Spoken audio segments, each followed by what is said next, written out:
चलिए। हाँ।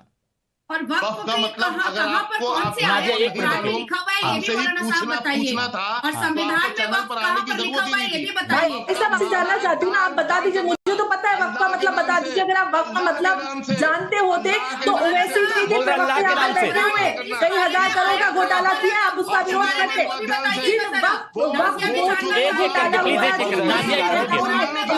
नाज़िया रुकिए। हेलो दोस्तों, आज की वीडियो में हम आपके लिए एक धमाकेदार डिबेट लेकर आए हैं जो आपको बहुत मजा आएगा। तो दोस्तों तैयार हो जाइए, क्योंकि इस डिबेट में आपको मिलेंगे तीखे तकरार और दिलचस्प मुद्दे। तो बिना देरी किए चलिए शुरू करते हैं आज की जबरदस्त डिबेट। अरे सुन तो लीजिए उनकी बात। अपने अपने टाइम पर बात कीजिए रात ना। और दिन वीडियो देखिए हिमांशु जी, मैं सबसे पहले बताना चाहूंगी कि कल्याण बैनर्जी क्योंकि मैं पश्चिम बंगाल की इस्लाम से पश्चिम बगावत बंगाल ही कर को रखी बारीकी से है, तो जानती सीधे हूँ। बताओ कल्याण कि बैनर्जी को बुरा इस बात का लगा है क्योंकि पश्चिम अरे अगर वो पर्सनल व्यक्तिगत कुछ भी करती हैं, वीडियो बनाती हैं, आपको आप क्यों इसमें हंगामा कर रहे हैं? आप क्यों हंगामा कर रहे हैं? क्या उन्होंने आप पर कुछ बोला? नहीं ना। एक मिनट प्लीज उनको बोलने दीजिए। रात और दिन इस्लाम के खिलाफ और मेरी बात में रख लूं हिमांशु जी, उनका ऑडियो डाउन इस्लाम के खिलाफ ऐसा नहीं होता। रहेगा। नाज़िया बोलिए, ऑडियो डाउन करो। ठीक है, आऊंगा, मैं पूरा वक्त दूंगा। हाँ नाज़िया। पश्चिम बंगाल की मैं वोटर हूं और पश्चिम बंगाल को बहुत बारीकी से जानती हूँ। कल्याण बैनर्जी के चिल्लाने का मकसद ये है क्योंकि पश्चिम बंगाल में जितनी भी कैंटोनमेंट की प्रॉपर्टी है उसको 90% प्रॉपर्टी को टीएमसी के जितने भी मंत्री और नेता और काउंसलर और पंचायत मुखिया हैं उन्होंने ग्रैब किया हुआ है और ग्रैब करके आराम से धड़ल्ला से मल्टी स्टोरेज बिल्डिंग बनाई जा रही है। यहाँ तक के वक्फ बोर्ड की प्रॉपर्टी पर डायमंड हार्बर में और पोर्ट एरिया में सिर्फ मल्टी स्टोरेज बिल्डिंग बनाई जा रही है और फरहाद हकीम आराम से कटमनी खा रहे हैं। लाखों लाख केसेस हाईकोर्ट में पड़े हुए हैं। यहाँ पर जो सोशल वेलफेयर के लिए वक्फ बोर्ड बना था, सोशल वेलफेयर का तो रक्की बराबर चवन्नी बराबर काम नहीं हुआ है। एक भी काम सोशल वेलफेयर के लिए हुआ ही नहीं है। अगर सोशल वेलफेयर का काम होता तो क्या सच्चर कमीशन की रिपोर्ट के हिसाब से हम दलित से पीछे होते? कभी भी नहीं होते। शिक्षा में दलित से पीछे हमारे लिए हमारी मुस्लिम बेटियों को भी कलकत्ता हाईकोर्ट में अपनी प्रॉपर्टी को वक्फ बोर्ड से बचाने के लिए केस लड़ना पड़ रहा है। महबूब रहमान साहब इसीलिए शायद अच्छा इसलिए आप कह रहे हैं कि यहाँ पर बात नहीं सुनी जाती, सीधे फैसला सुना दिया जाता है और बाहर निकाल दिया जाता है। इसीलिए शायद बाहर निकाल दिया जाता है। अंबर जयदी जी, क्यों? मतलब धमकी दी जा रही है, मीटिंग से बाहर निकाला जा रहा है और जैसे कह रहे हैं कि काफिर तक कह दिया जाता है, सिर्फ इसीलिए क्योंकि वो समर्थन कर रहे हैं। तो ये को पहली बात तो नहीं, ये तो ऐसा ही हमेशा होता है। जो भी फैक्ट बोलता है, जो भी सच बोलता है, जो इनकी असलियत दुनिया के सामने लाता है, उसको ये काफिर कह देते हैं आप बिके हुए हैं, आप तो काफिरों वाली हरकतें कर रहे हैं, आपके टुकड़े हो जाएंगे।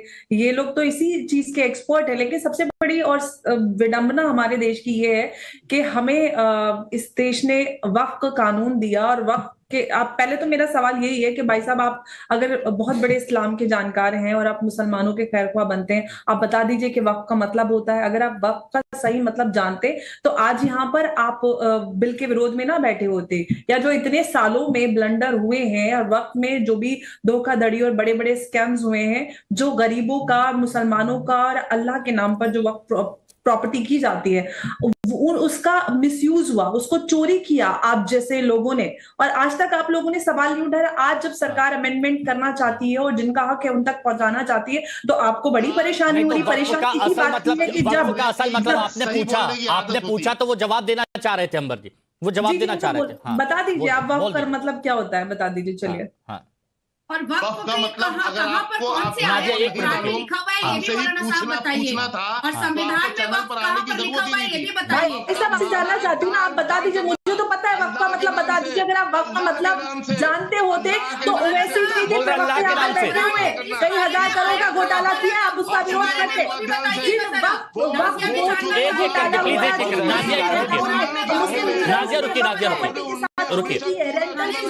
लाखों करोड़ों की प्रॉपर्टी 25 रुपए, 50 रुपए, 150 रुपए मिल जाता है। हर चीज में आप स्कैमिंग, चोरी, धोखेबाजी करके वहां पर सवाल क्यों नहीं उठाते? अल्लाह के नाम पर, गरीब मुसलमानों के नाम पर। अरे ऐसे आप हंगामा सुनिए ना। बच्चे से बड़े बड़े नेता मौलाना एक मिनट रुकिए प्लीज। यही तो अधिकार रुकिए। हाँ। अजहरी साहब बताइए कि अजहरी साहब क्या सरकार की दलाली करता है, तब बनाया जाता है वक्फ बोर्ड का चेयरमैन। जो सरकार की दलाली करता है उसे वक्फ बोर्ड का चेयरमैन बनाया जाता है। तोड़ रही है वक्फ बोर्ड का चेयरमैन उसी को बनाया जाता है जो सरकार का होता है। जो सरकार की दलाली करता है उसे वक्फ बोर्ड का चेयरमैन बनाया जाता है। शहजाद भाई, क्या आपने कहा जो सरकार की दलाली करता है उसे वक्फ बोर्ड का चेयरमैन बनाया जाता है। हाँ, जितने ये चेयरमैन है सब ये सरकार के चमचे हैं, ठीक है, बैठे हुए हैं जी। ठीक है। अब इस पे मैं जान लेता हूं, ये भी समर्थन करते हैं कि आदिल भाई, आप भी मानते हैं इस बात को क्या कि वक्फ बोर्ड का चेयरमैन उसी को बनाया जाता है जो सरकार की दलाली करता है? 2005 से बिहार में नीतीश कुमार के पार्टी के मेंबर इरशादुल्लाह साहब बने हुए, उनके दौरे इक्तदार में हजारों वक्फ की जायदाद कब्जा हुआ है। कुछ नहीं, ये एक सच्चाई है कि वक्फ बोर्ड में भ्रष्टाचार है, वक्फ बोर्ड में इंक्रोचमेंट पे कुछ नहीं होता है। एक सच्चाई है कि वक्फ की जो जायदाद में जो आना चाहिए वो नहीं होता है, ये एक सच्चाई है। लेकिन जो ट्रिब्यूनल है, भारत में 14 ट्रिब्यूनल है और ट्रिब्यूनल का चेयरमैन चीफ जस्टिस बहाल करता है, कोई शरीयत कोर्ट नहीं करता है, कोई तंजीम मुस्लिम तंजीम नहीं करता है, वो chief justice of the state करता है। तो इसमें ट्रिब्यूनल पे आप सवाल करते हैं, आप ट्रांसपेरेंसी पर करते हैं, आप रिगरस इम्प्रिजमेंट को सिंपल इम्प्रिजमेंट करवा देते हैं। अगर आपको भ्रष्टाचार रोकना था तो सिंपल इम्प्रिजमेंट को रिगरस को बढ़ा देते हैं ना। अच्छा, खामियां है, भ्रष्टाचार है, बहुत सारी दिक्कतें हैं, लेकिन बिल का विरोध जो हो रहा है, जो आप बिल का विरोध है। आप बताइए शहजाद भाई। नहीं, जिस तरीका से आप सुधार कराना चाहते हैं वो तरीका बढ़ावा देगा भ्रष्टाचार को और लैंड क्रैमिंग को। अच्छा, वक्फ बाय यूसेज और वक्फ बाय यूजर में आप फर्क नहीं करना चाहते हैं, आप ट्रांसपेरेंसी नहीं चाहते, इंक्रोचमेंट पे बात नहीं करते हैं। और आप अब ये अच्छा लगता है ना, आपने सीधा सवाल किया, सीधी तरीके से बात करी, अब सीधा जवाब। हाँ बताइए शहजाद भाई। देखिए, क्योंकि इनके साथ तो सम्मानित एक अच्छी चर्चा भी हो रही है, तो मैं तर्क के साथ एक बात रखना चाहता हूँ। आदिल साहब, इस्लाम पाक जो है, तो हम तो मानते हैं हमेशा से रहा, कुरान पाक जो है वो प्रॉफेट मोहम्मद सल्लल्लाहु अलैहि वसल्लम पे नाजिल हुआ 1400 साल पहले। उसके बाद वक्फ का कॉन्सेप्ट आया, जाहिर सी बात है। पर एक 1500 साल पुराना शिव मंदिर हमने क्लेम कर दिया है वक्फ के नाम। ये कैसे हो सकता है? छत्तीसगढ़ में तहसील ऑफिस, सूरत में म्युनिसिपल हेडक्वार्टर, ताजमहल तक को क्लेम कर दिया। ये डीडीए का पार्क क्लेम, जो चाहे हमें पसंद आए तो क्लेम कर दो।